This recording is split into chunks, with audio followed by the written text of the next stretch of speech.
सभी व्यूअर्स का स्वागत है। होप करता हूँ आप सब काफ़ी अच्छे होंगे और काफ़ी अच्छी तरीके से एंजॉय करेंगे हमारे चैनल के वीडियोस को।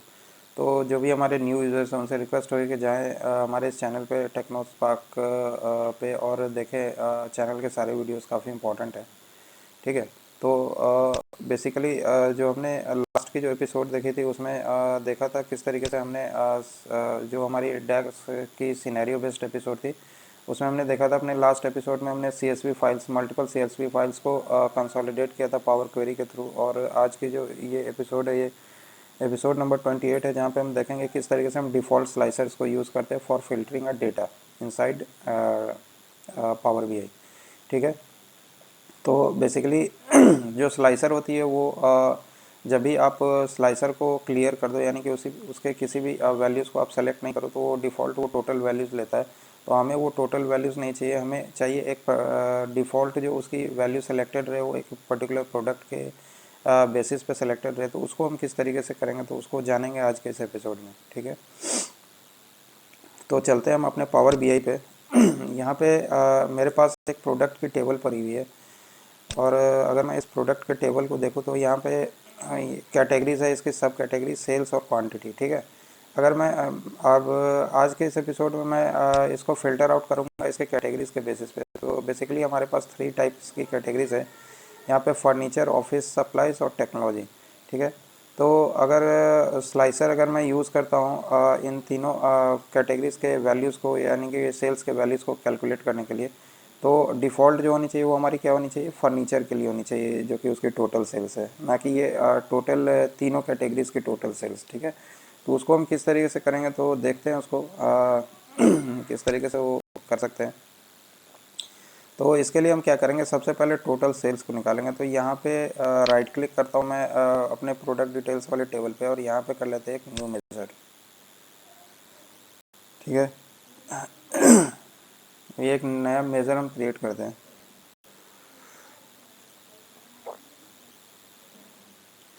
ठीक है। ये थोड़ा टाइम ले रहा है क्योंकि हमारी जो यहाँ पे टेबल्स के अंदर रिकॉर्ड्स है वो काफ़ी सारी है। तो अब यहाँ पे हम इसको कर देते हैं टोटल सेल। ठीक है। टोटल सेल इक्वल टू हम कर लेते हैं अपना सम, जो कि हमारी सम वाली फंक्शन है। और वो सेल्स किसकी करेगा तो ये हम टोटल सेल्स की करेगा। ठीक है। तो यहाँ पे ब्रैकेट को क्लोज करते हैं। तो ये मेज़र हमारी क्रिएट हो गई। तो इसको एक बार रन कर देते हैं।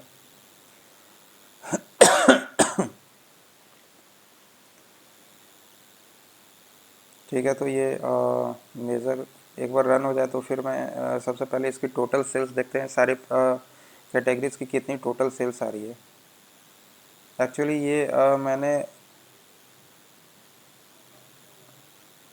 ये अभी वर्क कर रहा है। ठीक है।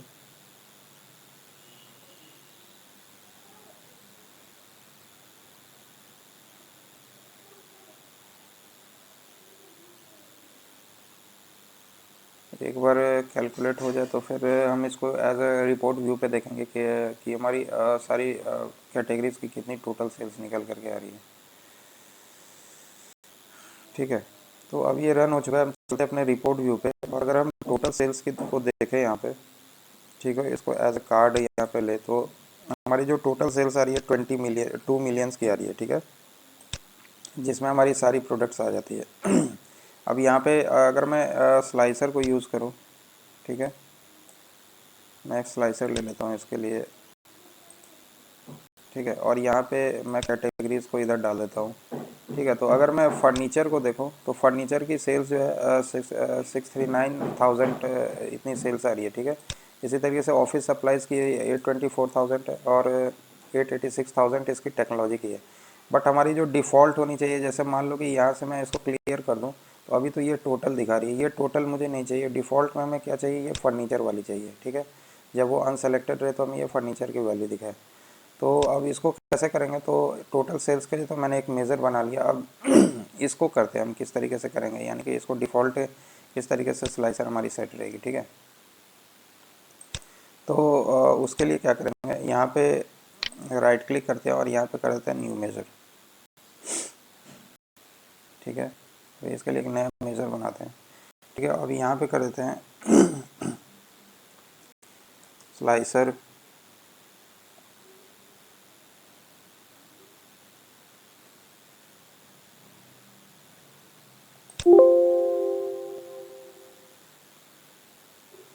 इसको इसका नेम दे देते हैं, इस मेज़र का इसको कर देते हैं स्लाइसर डिफ़ॉल्ट, ठीक है,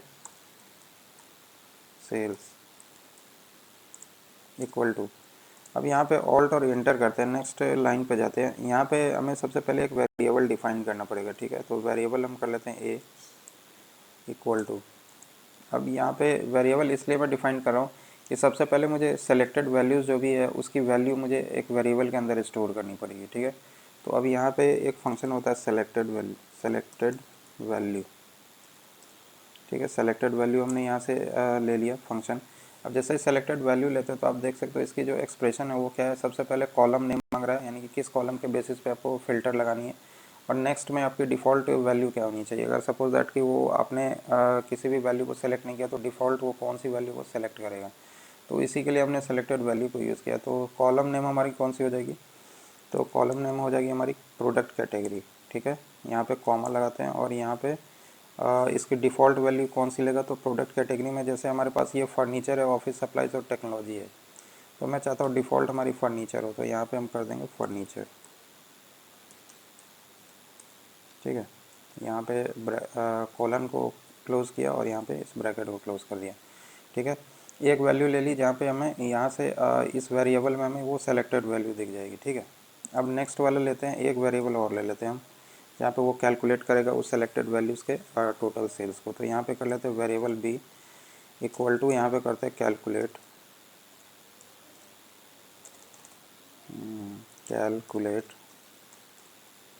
और कैलकुलेट क्या करेगा, एक्सप्रेशन। तो एक्सप्रेशन हमने क्या किया, अभी टोटल सेल्स के लिए एक एक्सप्रेशन बनाया हुआ है हमने, तो ये हमारी टोटल सेल्स की एक्सप्रेशन है, तो वो एक्सप्रेशन ले लेते हैं कॉमा। और हमें कौन सी वैल्यू को फ़िल्टर करनी है, तो फ़िल्टर हमारी होनी चाहिए किस कॉलम पे, तो हमारी कैटेगरी, प्रोडक्ट कैटेगरी के कॉलम पे होनी चाहिए, और उसका जो वैल्यू सेलेक्टेड होना चाहिए वो वैल्यू कौन सी होनी चाहिए, ए, यानी कि वो वेरिएबल जो फर्स्ट वेरिएबल में जो है वैल्यू आ रही है, ठीक है। तो ये हमारी ए हो गई।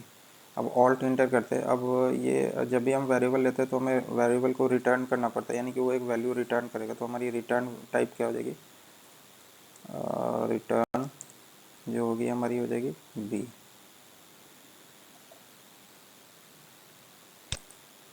यहाँ पे एक्चुअली ब्रैकेट को क्लोज करना पड़ेगा, ठीक है।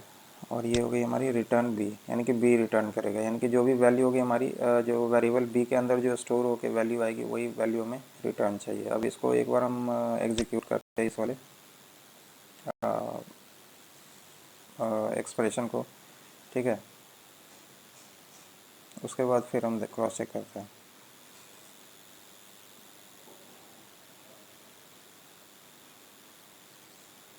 ठीक है। तो ये हमारी एग्जीक्यूट हो चुकी है क्वेरी। अब हम यहाँ पे जो हमारी टोटल सेल्स जो डिफ़ॉल्ट आ रही थी 2 मिलियन, वहीं पे हम ये वाला डाल देते हैं जो अभी हमने बनाया मेज़र, अभी जो हमने क्रिएट करा है, ठीक है।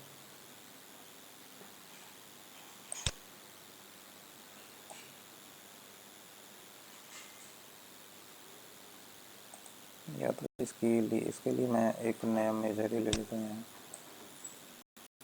ठीक है, और इसको कर देते हैं कार्ड, ठीक है। तो आप देख सकते हो यहाँ पे जो अभी जो फ़िल्टर है हमारी, जो फ़िल्टर है अभी वो अनसेलेक्टेड है, लेकिन अनसेलेक्टेड पे भी वो डिफ़ॉल्ट किसका दिखा रहा है, हमारा ये फर्नीचर का दिखा रहा है, ठीक है। वो फर्नीचर की वैल्यू हमें शो कर रहा है। जबकि अगर मैं इसको सेलेक्ट करूँ यहाँ पे, ठीक है, तो सेलेक्ट करूँगा तो ये जो हमारी फर्स्ट वाली जो हमने एक्सप्रेशन थी उसमें तो ये कैटेगरी के सिलेक्शंस पे वैल्यू को चेंज कर रहा है, ठीक है। और जैसे मैं क्लियर अगर इसको कर रहा हूँ, ठीक है, तो क्लियर कर रहा हूँ तो ये टोटल यहाँ पे दिख रहा है, बट यहाँ पे जो सेकंड वाली जो हमने मेज़र बनाई है उसमें क्या ले रहा है, टोटल ये फर्नीचर का ले रहा है। तो यही हमारी आस्क थी और इसको हमने इस तरीके से मेज़र के थ्रू पूरा कर लिया, ठीक है। तो ये टोटल सेल्स के लिए होगी। इसी तरीके से आपको टोटल यूनिट्स के लिए या फिर किसी और भी कैलकुलेटेड कॉलम्स के लिए वैल्यूज़ चाहिए तो आप इस वाले अप्रोच को यूज़ कर सकते हो। होप करता हूँ ये सारी चीज़ें